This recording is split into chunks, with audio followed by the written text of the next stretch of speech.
L'info du Grand Lille en continu. Adrien Lanois.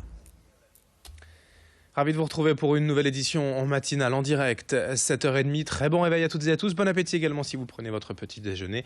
Jeudi 27 avril, voici avant toute chose vos prévisions météo avec un temps toujours aussi froid. Ce matin, un risque de gel annoncé dans les zones rurales jusqu'à 0 degré ce matin à Lille. Et cet après-midi, le thermomètre ira au maximum jusqu'à 11 degrés, ce qui est quand même bien en dessous des valeurs de saison.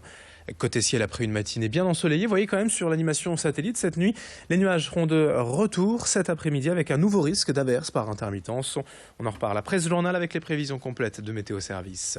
À la une également chaque matin sur Grand Lille TV, vos prévisions en trafic, le point route en direct, en temps réel et du monde bien sûr. Sur la 25, la RN 41 jusqu'au périphérique sud, et depuis l'ouest de la métropole lilloise, mais depuis le sud-est également, la 1 et la 23 ralentis pour accéder à l'agglomération. Ailleurs, le trafic est pour l'instant plutôt fluide. Les ralentissements, bien sûr habituels et l'heure de pointe ne sauraient tarder. On en reparle juste après ce journal. L'actualité du Grand Lille, d'abord, c'est le chômage en très nette hausse le mois dernier dans la région, mais aussi en France. Vous le voyez, le nombre de demandeurs d'emploi a augmenté de 1,1% dans le département du Nord, ainsi que dans les Hauts-de-France. Il y avait donc fin mars 385 060 chômeurs dans le Nord, un chiffre quand même en hausse de 3,1% depuis un an. La hausse est moindre tout de même en région, alors qu'en France on enregistre bien une baisse de 0,9% sur un an. L'actualité aussi en images pour évoquer cette implantation controversée depuis 2013 de 2 éoliennes à la frontière franco-belge, tout près de la ville d'Halluin. En Belgique, on peut installer des éoliennes à 250 mètres minimum des habitations, alors qu'en France, la distance à respecter est de 500 mètres. Depuis 4 ans, des collectifs ont été créés de part et d'autre de la frontière pour faire démonter ces éoliennes. En cause, les nuisances sonores et la pollution visuelle pour les riverains. Le maire d'Halluin est du côté des habitants, car la société privée propriétaire des 2 éoliennes envisage aujourd'hui d'en installer une 3e. Explication donc avec Gustave Dassonville, le maire d'Halluin, rencontré hier pour Grand Lille TV par Alexis Tessier. Lorsque je suis arrivé, elles étaient là. Il faut là-dessus dire la vérité. Nos moyens de lutter sont limités parce qu'elles sont implantées en Belgique et pas chez nous, et en plus par une société privée. Nous avons un collectif à Halluin emmené par monsieur et madame Losfeld qui sont des riverains concernés côté français, hein, ce sont des Halluinois qui mènent une action formidable, qui ont introduit un recours devant la commission des pétitions de l'Union européenne, qui a transmis à la commission de l'environnement de l'Union européenne. Ce recours a été jugé recevable, ce qui est déjà très bien, mais déjà en 2014. Et depuis, nous attendons que la procédure avance. C'est très long. Une belle image aussi dans l'actualité à l'occasion de l'anniversaire hier de la catastrophe de Tchernobyl, le 26 avril 1986.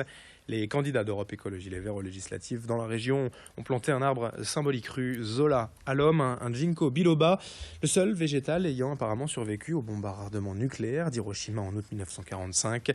L'occasion de rappeler donc pour les Verts les méfaits du nucléaire et l'urgence de passer aujourd'hui à d'autres formes d'énergie. Le quartier choisi pour cette opération était d'ailleurs lui aussi symbolique, car ici passent régulièrement des trains de déchets nucléaires et radioactifs. Les écologistes insistent surtout sur les dégâts environnementaux du nucléaire sur le long terme. Écoutez leurs explications hier au micro de Louis Caillé. L'écologie, on en a parlé un peu au premier tour. Dans le programme et les débats du second tour, des candidats du second tour, ça reste très anecdotique, pour ne pas dire inexistant. Et voilà, on est là, il y a les législatives qui suivent, et il faut absolument remettre l'écologie au cœur du débat. Les gens l'attendent, les gens ont cette conscience des enjeux et émettent de plus en plus de remarques en direction des politiques pour qu'ils agissent. Et ça n'est pas pris en compte aujourd'hui. Donc voilà, on a besoin des écologistes, on a besoin d'Europe Écologie Les Verts pour pouvoir légiférer sur des plans de lutte contre la pollution, de sortie du nucléaire et de préservation de l'environnement, tout simplement. Bref, une manifestation antifasciste hier à Lille, près de 200 personnes rassemblées place de la République pour faire barrage au Front National et à Marine Le Pen. Des organisations syndicales et politiques unies contre l'extrême droite, mais sans appeler non plus à voter pour Emmanuel Macron. Sur Internet, la page Facebook des Hauts-de-France propose un nouvel espace entièrement dédié à l'emploi et à la formation. L'objectif est de mettre en relation les candidats et les recruteurs. Les entreprises peuvent ainsi poster gratuitement leurs offres d'emploi dans un onglet dédié. Dans cette édition aussi, d'autres images. Nous étions hier à Lille pour la finale régionale des championnats de France de bridge scolaire. Un jeu de cartes qui n'intéresse donc pas seulement les retraités, mais aussi les ados adeptes de réflexion. Calcul mental, mémoire, stratégie, le bridge est un jeu technique qui ne laisse pas de place au hasard. Et c'est ce qui plaît vraisemblablement aux jeunes ici, présents pour tenter de se qualifier et pour les finales nationales en juin prochain à Paris. Et puis peut-être les championnats du monde scolaire prévus à Lyon pour la première fois au mois d'août. Depuis une quinzaine d'années, la Fédération française de bridge cherche ainsi à développer ce sport chez les jeunes en initiant chaque année près de 7000 élèves au collège. Témoignage de certains d'entre eux au micro de Louis Caillé. Moi j'aime tout dans le bridge, tout. Peut-être la difficulté c'est de retenir les données, voilà.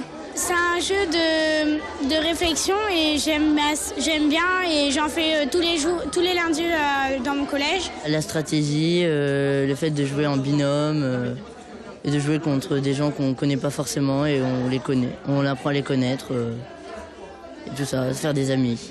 Au moins on est entre amis, on peut s'amuser et on apprend des choses. Pour le jeu de stratégie, pour aussi être avec ses copains, pour rencontrer des nouvelles personnes, faire des compétitions. Et puis pour finir, ces images de la nouvelle collaboration au musée de la piscine avec les étudiants de l'ESAT à Roubaix qui reviennent pour une exposition temporaire intitulée Bestiaire, à voir jusqu'au 5 mai. Cette fois, le thème leur a été donné. Il s'agissait pour eux de s'inspirer d'animaux présents dans certaines œuvres emblématiques de la collection permanente et imaginer une création singulière pour donner une autre vision de l'œuvre originale. Cette collaboration s'organise depuis 3 ans maintenant et offre surtout une belle visibilité aux étudiants de l'ESAT. Présentation au micro de Xavier Silly. Ça nous fait toucher un public qui n'est pas forcément le public traditionnel, peut-être plus jeune que le public habituel du musée. Et là, oui, ce matin, tous les SAT étaient là et ça faisait du monde et du monde jeune dans le musée. Donc c'est évidemment une façon aussi de placer le musée comme un élément vivant dans la ville, à la fois pour le public qui passe, mais également pour ces jeunes qui peuvent venir peut-être plus spontanément, ne sont pas impressionnés par l'idée du musée qui devient aussi leur maison pour présenter leur travail. L'exposition Bestiaire à voir jusqu'au 5 mai au musée de la piscine à Roubaix. Dans un instant, vos prévisions météo et l'infotrafic sur Grand Lille TV.